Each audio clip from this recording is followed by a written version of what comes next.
The dominoes falling is a good metaphor. It's, if you got 100 dominoes, you knock the first one, they're all going to fall. That's just physics. So how do you stop that? How do you stop that crisis? Well, you truncate, you drop a steel wall between two dominoes, and this one hits the wall and this one's still standing. But that's the bailout. The problem is each crisis tends to get bigger than the one before, which means each bailout gets bigger than the one before. My question, are we now at the point where the needed bailout is bigger than the capacity of the central banks, that they've pulled all the rabbits out of a hat, played all their cards? And again, this goes back to what I did say about the Silicon Valley Bank rescue. It is the biggest bailout in history, and I can explain why. But if that's the case, what else do they have? Jim Rickards said that this is the biggest bailout in history. 97% of the Silicon Valley Bank deposit is uninsured. That's really scary, but it is the reality just a couple months back. Many big companies such as eBay and Roku had their deposit in the bank. And also small startups with just 100 employees with $5 million working capital. What happens when the bank can't meet its obligation because they don't have the money? Well, there will be a bank run. Started with one guy named Peter Thiel who tweeted on Twitter, and boom. You got yourself a bank run. Back in the days, people would wait in line and crammed in the bank just to get their money back, but now we can move billions of dollars just with our iPhone. And Jim said that the next crisis will be in the dollar itself because people will lose confidence in it, so we can't bail out the dollar with the dollar itself. So what should we do? Let's hear more from Jim. So now we're dangerously close to the point where, as the crisis gets worse, it's no longer, oh, gee, let's wait for the Fed to bail it out, or let's wait for the ECB to bail it out. You get to the point, I think we're there, where you say, no, these guys actually can't stop it. And you lose confidence in the currency itself. It's the dollar. The crisis is the dollar itself, and the euro, goes along with that. And then that's the crisis. And there's no way to bail out a dollar crisis with dollars, because you're just pumping more of what people have lost confidence in. And then, then where do you go? And there are good answers to that. We've seen it again. We've seen it all before. This is big. It's not over. The regulators will attempt more bailouts, but we're at the point where I think you can start to question the regulators themselves. Let's go back to Brazil, Mexico, Argentina, the Latin American debt crisis, broadly defined of the early 1980s. That played out, the intense phase lasted about 3 years, 82, 83, 84. It wasn't until 1990 that we got around to Brady bonds, which were the ultimate refinancing technique. But the intense period lasted about 3 years. Come forward to 1998, long-term capital management. That was about 3 months. That was July, August, September 1998. SVB was 3 days or less. It was like Wednesday, Thursday, Friday, and done. I talked to a guy. I know no reason to mention names, but runs one of the largest endowments in the world. And he said, Jim, we moved. We were moving $8 billion out of Silicon Valley Bank, and we got the wire transfer request in, but we didn't know, because you get to close business Thursday. We didn't know until Sunday that the money was going to move. We got a confirmation on Monday. We did end up moving the money, but there was about a 48-hour period there from Friday to Sunday when no one knew that the wires had been completed. The recipients didn't have them. It was just in limbo, and it worked out. One of the big crypto promoters, they had $3 billion in Silicon Valley Bank. And they talked about, all these small entrepreneurs and startups, they got 100 employees and $5 million in working capital, and that money's gone and they're all going to fail. There was something to that. But the fact is, you had Roku, Cisco, eBay. I mean, there were huge companies with multi-billion-dollar deposits in that bank. It wasn't all a bunch of little guys. So, but yeah, you can. In the old days, you had to line up around the block, and maybe it was raining. You're standing there in the rain, waiting for your turn to get up to the tower. Now you can be in line at McDonald's, with your cell phone, and just a couple hits, QR code, and boom, $10 million is gone. And what Peter Thiel did, and he was right. I mean, I'm not criticizing him. He got his own money up, but he sent out like an SOS to Silicon Valley. He said, all of you, whoever you are, get your money out now.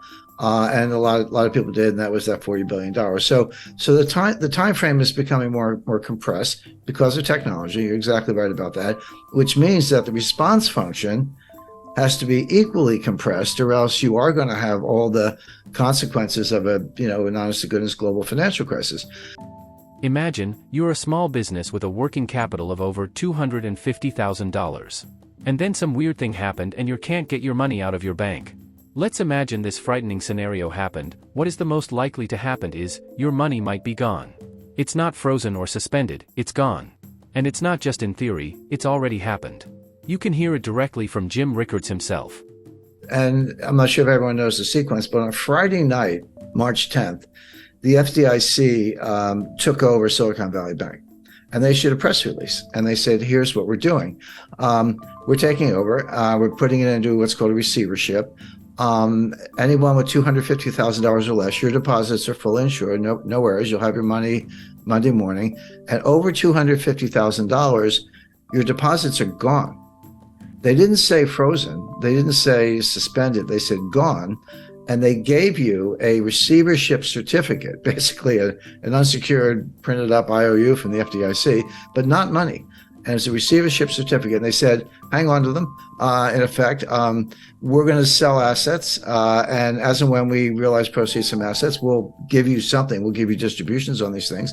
Don't know how much, don't know when. We'll do the best we can. Remember in the RTC days in the early 90s, it took them 2 years. And they were very efficient. I worked with them at the time. We were in their offices when we were sitting on boxes because they didn't even have furniture, but they were doing deals. So they had the right attitude, but that took 2 years. So, and that was it. Well, that's when I call the billionaire crybabies came out in force. Bill Ackman, all these guys. Oh, you got to save us. I was like, well, you got to trade on Bill. $5 billion is not enough. But anyway, they pounded on the White House all weekend. Now here's something that very few people, almost nobody knew at the time, except the management, although they seem to be asleep at the switch.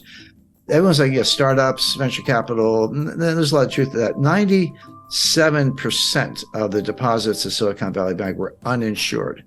And by the way, that's my new metric for assessing banks. You used to look at, working capital and debt equity ratios and, bad assets, governments. There are lots of ways to measure the health of a bank.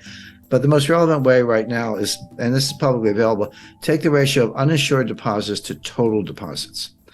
30% is comfortable. If you're like, 70% of my deposits are insured, which means they're not panicky. They're not necessarily going to run for the hills. 30%, okay, uninsured, but I have assets. I have that much cash or more. That's a comfortable ratio. When you get over 50, you're in the danger zone. Well, Silicon Valley Bank was 97% uninsured, which meant all the money was going to run, and it did. So that's a way, if you're looking at these big banks or any institution or your own savings institution, to look at it. We're not getting political here, but anything that go woke will go broke. SVB invested a lot of their customers' money, well maybe 97% of them, into what Jim Rickards called a green new scam projects, like investing in wind turbines, new battery technologies, electric cars, etc. The point is there's a lot of government subsidies and corruption in the so-called ESG investing. And your money is in a high-risk position if your bank is invested in these projects. But Silicon Valley Bank was a climate bank. Were they investing in startups? Yes. Were they investing in technology? Yes. But these were climate. These were green new scam startups looking at, battery technology, chemistry, physics, to try to make a better battery. But not much improvement in the battery in 200 years, but they're working on it. Wind turbines, other sustainable fuel alternatives, et cetera. Again, I'm not do that if you like, if that's your field of research, but so much as is subsidized by the government and then further subsidized by Silicon Valley Bank.